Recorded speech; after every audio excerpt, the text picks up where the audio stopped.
Growing and scaling a business is complex. It can be very scary and lonely trying to navigate it all. It comes down to the community of trusted people you surround yourself with. Let's dive in to the Business is People podcast. Joe, welcome back, everyone. Welcome back to another great series here with Joe. He's a partner at the Cornerstone Group and really helping leaders and businesses level up their people, because that's what it comes down to at the end of the day. And today's topic is, do you have the right leaders at multiple levels to avoid unhealthy churn? And I think we're seeing a lot of people really trying to get like a pulse of their leadership team. Yeah, thanks for having me back, Kham. Yeah, and one of the things that came up in a recent leadership offsite that I was doing with a client was, hey, we're going through this team cohesion exercise and we're really trying to understand how we can drive the business forward. But, we're 13 people in a company with 1,500, right? What about everyone else below us? And one of the topics that we really dove into was, hey, what drives success at multiple levels of the organization? How can we really scale and take our common vision, right, that we're trying to execute on? They were calling it their 2025 plan. And to a person around the table, one of the things that came up that quite frankly had them a little bit worried was, what are we doing to support and develop a leadership bench at multiple levels? And that really got me thinking about our conversation today, because you can be great at the top, but if the people below aren't able to execute that vision, you're not going to have the right culture. You're going to have unhealthy churn. You're going to lose people that you don't want to lose. So, and you're just not going to be as productive, and you're not going to perform at the level you want as an organization. These are smart people. This is a room filled with Ivy League MBAs, people who have been super successful investors and business owners and leaders. And the level of humility in the room was stunning to me. And the common theme was, we cannot assume that we have a great leadership bench and a great leadership culture just because we look around the table and we're happy with ourselves. So I really thought that was a great indicator that, if they're going through this, what is everyone else going through? Because, there are so many companies out there with less sophisticated leaders and less resources than this organization. And I think it speaks to a challenge that you and I should really explore. Yeah, I think when I'm looking at my people, and we're also advising other businesses trying to figure out how to help them scale, you need metrics indicators, because you can't manage what you don't measure. So what are like key indicators for underperforming leaders? So the biggest key indicator to me, and we've seen this time and time again, and I'm going to go right back to it, is losing people that you shouldn't lose. Oftentimes we call this unhealthy churn, right? Churn is interesting because for some organizations to get to the next level, they're going to have to experience churn. And some of that's healthy, right? The organization can outgrow certain people, right? Certain people can outgrow the organization, and that's fine. That's all good. That means the organization is growing, your people are growing, maybe they move on to another opportunity. That's okay. But when you look back after someone leaves and your first indication is, well, they left for more money, or, hey, they left because they, better geography or whatever. What typically sits below the surface, or what they're not telling you, maybe because you're not asking the right questions, is they left because leadership was lacking in certain areas in your organization, whether it's leadership culture, whether it's investing in other people, whether it's the communication to people that, you're invested in their success. So I think the number one indicator for poor leadership in an organization or underperforming leadership is unhealthy churn. Something else that we would want to look at is something as simple as engagement, right? There's the want to and the have to people in the organization. And when you start to really peel back the layers of the onion and figure out how excited people are or are not to come to work every day, what percentage of your people you truly believe are going the extra mile to make sure that they're productive, to make sure that they, put their best foot forward for the company every day. If you have a small percentage of what we call want to employees, another indicator that leadership is not, functioning at the level it should. It's not creating the culture that should be creating. So I think it starts with looking at key people leaving, but then also engagement as a whole in the organization typically are indicative of there's something wrong with the leadership in that organization. So there's really two main indicators that you guys are looking at to kind of get a pulse and really hopefully create some type of strategy and to uncover and remedy, organizations who are actually are struggling, right? To really at the end of the day, build a performance culture. Yeah, and I'll tell you, so I had a client that I was talking to a couple weeks back, and they called me kind of in a panic. They said, "Hey, Joe, we replace 6 people." I said, 6 people for a company that has about 80 employees. 6, that's a big number. I said, "Tell me what happened." They said, "Well, over the last 2 months, we had 6 of our high performing, high potential people leave. And our first instinct was, well, they got a better offer somewhere else, and they're making more money." But then we did exit interviews. And what do you think the common thread was? "I don't think the leadership here is invested in my success." Now, 6 people out of 80 is a big number. These were also 6 of their client facing people that were responsible for significant revenue attached to significant clients. So it's not just about the internal disruption. Imagine the disruption this is causing with their clients, right? And it just really hit me right between the eyes. This problem is pervasive. It's everywhere. The last 16 months really challenged leaders to get outside their comfort zone to keep their teams connected. And now that we're having this migration kind of back to the workplace where there's more of an expectation to keep people even more connected, right? The binky's gone. There's no more excuse. And the emperor has no clothes in a lot of scenarios where you can't blame, oh, it's, well, I can't do this that well because I'm doing it remote or COVID or whatever, right? It's basically over. So now it's back to the big leagues, and people have to really step up, and they have to start to evaluate how their leadership is performing and how to address some of these gaps. What are some of the results that you're seeing after you guys go through this, kind of uncovering the issues and then getting them in the right path for success? What are the outcomes, that your clients are looking for? What are they seeing? Well, it depends on how willing they are to admit or kind of cop to the problem, right? We're not in the "I told you so" business, right? We're in the "I'm trying to help you as much as I possibly can" business. And so one of the first desired outcomes is creating more self-awareness. And that starts at the top. That starts with the CEO and the leadership team. And when they are more aware and they're willing to accept what comes natural to them and some of their gaps, then the leadership culture becomes a leadership culture of self-awareness.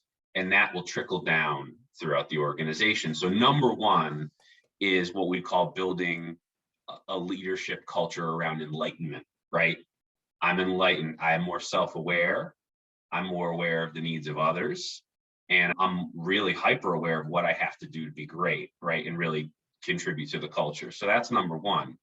Two is really leadership longevity, meaning I'm not looking to keep people in this leadership role forever, but my leaders that I'm investing in are staying, right? So they're matriculating from frontline leader to manager to director to VP, right? That you're seeing a career path, you're seeing a matriculation from entry level all the way through the executive team, right? So that there's more of a consistency, a continuity of, all right, there's a high level of likelihood that once people enter this track here, it's going to take a lot to pull them away, right? They're going to want to stay here. They're going to want to grow with us. So I think those are two really big outcomes, but it all starts with that first one that I mentioned. That first KPI for leaders is all about self-awareness. Are there like specific numbers or like industry benchmarks that you guys try to aim for? Because when you talk to C-suites and leaders, they're always asking for ROI, KPIs, numbers, metrics, validation. Like, what are some numbers? Again, you don't have to be specific to disclose certain clients, but like, what should people expect? I would want to materially increase the percentage of homegrown leaders in my organization. One, it's very expensive, as you know, to have to go outside the organization to bring a leader in. They're just more expensive hires. There's more risk. right? A great leader impacts the organization in so many ways and has a multiplier effect. A not so great leader, same thing, but in the other direction. So I think really the percentage I would look at is, if I'm struggling today and I know my leadership bench is not what it should be, or my leadership performance isn't great, I want to take a quick inventory of how many homegrown leaders do I have? How many of our leaders grew up here? And it doesn't have to be 100%. I don't think there's a magic number, but if your organization is performing at a high level and you're a growth oriented organization and you have a high percentage of homegrown leaders, think about that. It gives you more control, gives you more influence over the type of leader you want to grow. Because you can't do anything about other places that other leaders grew up, right? They're going to bring great attributes with them. They're going to bring attributes that you might need to change. There's going to be some cultural norms, right, that they might need to adapt. But you should be looking to materially increase the percentage of homegrown leaders, either leaders you brought in and developed or leaders that you picked right off the tree, because those are the people that tend to appreciate your culture and they're just stickier. They tend to be emotionally invested in the organization. So I know that doesn't give you the exact stat you want, Kham, but I would start with a baseline and be looking to materially improve that over time, because that is, in our view, as long as you're a growth-oriented company, having a high percentage of really good homegrown leaders, a big value driver. Yeah, it's similar to us, in the marketing world.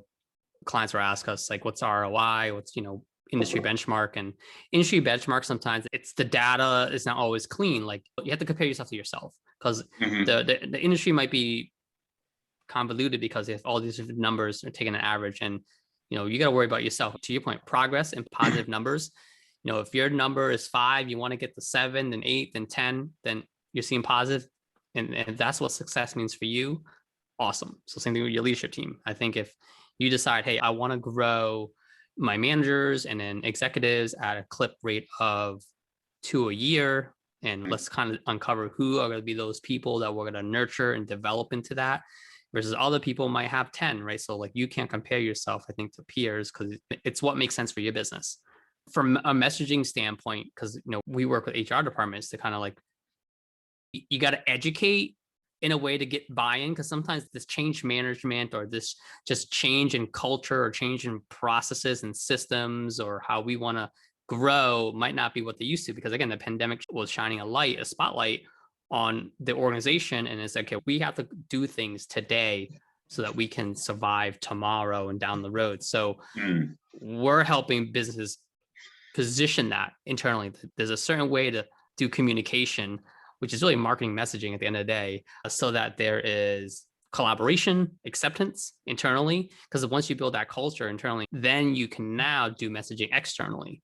But everything starts from inside. Like you got to work on yourself before you can go out there and try to service your clients, because you have to have a strong team and culture, which then will show an output on your product and service, which then you have a happy client. So you can't try to push happy clients in sales. And what we're uncovering that more and more is there's a correlation to why companies aren't performing with revenue performances, because there's issues with their people. And that's where agencies like yourself, Joe, are what we bring in and introduce to, because you are fixing that foundation.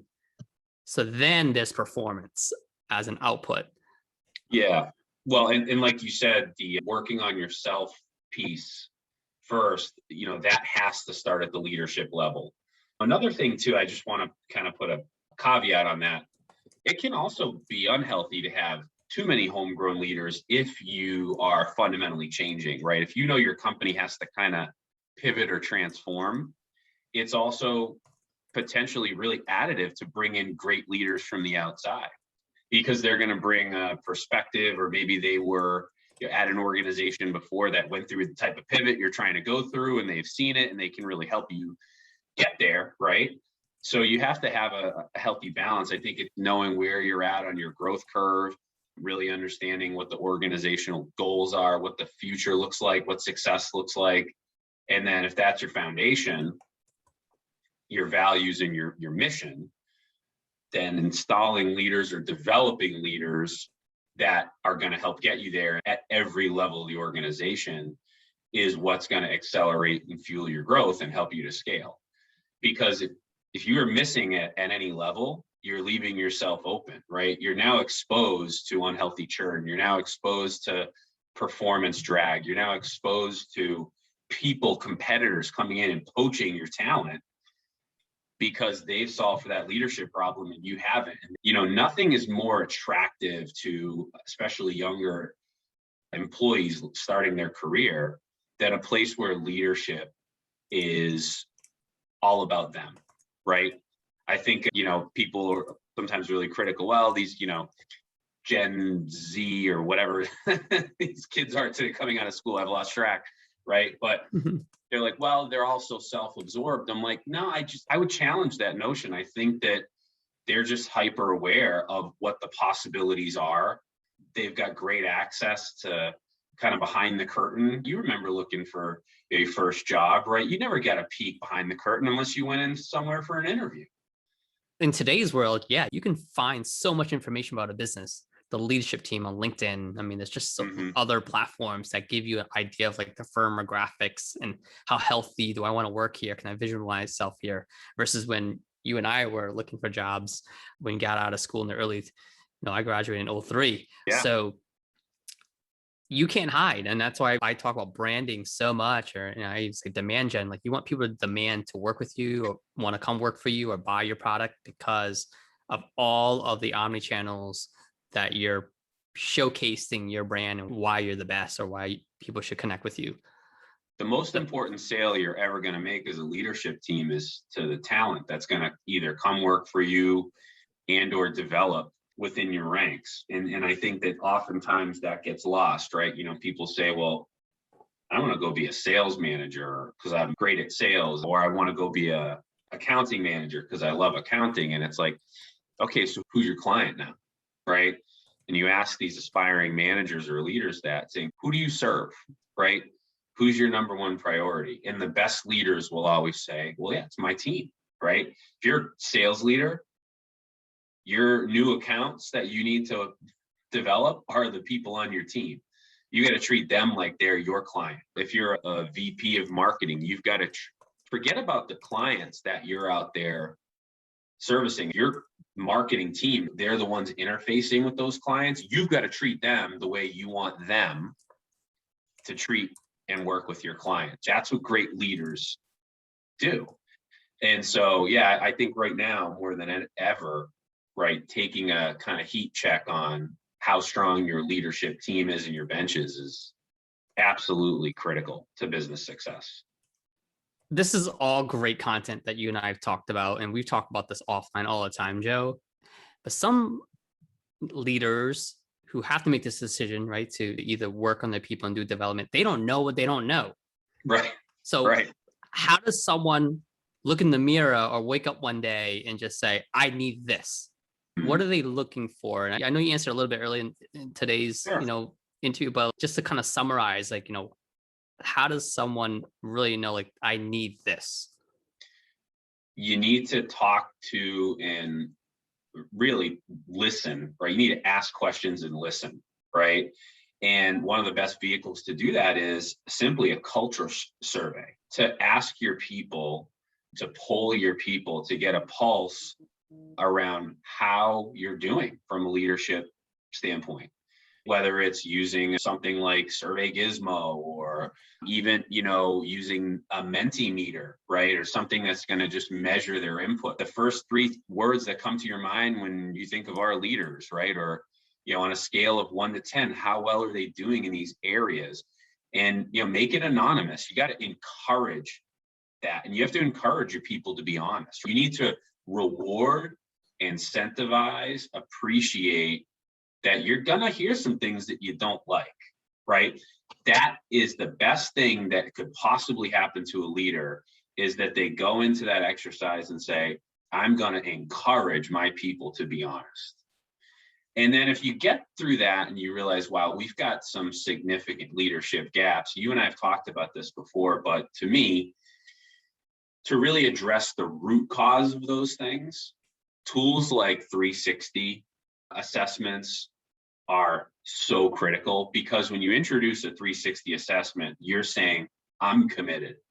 Because now when you introduce a 360 assessment, now you're going to be getting real deep contextualized feedback on behalf of the leaders who are going through the 360 process from the people that work with them every day. And now you're going to start to really address root cause. You can identify all the pain points in the world, Kham, you know this, but if you don't get to what's causing it, you're never going to fix the problem. And we're noticing our clients are doing it, and we applaud them. They're doing the work and they're being pretty brave. They're putting a lot more of their people, including the senior leadership team, through 360 exercise. And it is giving them such a better understanding of why some of their challenges are happening. And they're already now on the path to fixing it. But they're getting there a lot quicker than people who aren't doing that. Because if you don't get at root cause, it's like playing darts blindfolded, right? You might hit a couple bullseyes, but you're probably going to ding up the wall more than anything else. And so, those are two things I would say: either a survey if you're not sure, and once you're sure that you've got challenges, 360 all day long. Joe, this is unbelievable. Y'all is dropping some awesome knowledge. If you guys need anything, reach out to myself and Joe, and we continue this conversation offline as well in our community. You can reach out to us on social and email. So thanks a lot again for your time today, Joe, and looking forward to our next discussion. Me too. If you have any questions and topics you'd like us to cover, please email me at podcast@inthinkagency.com or message me on LinkedIn.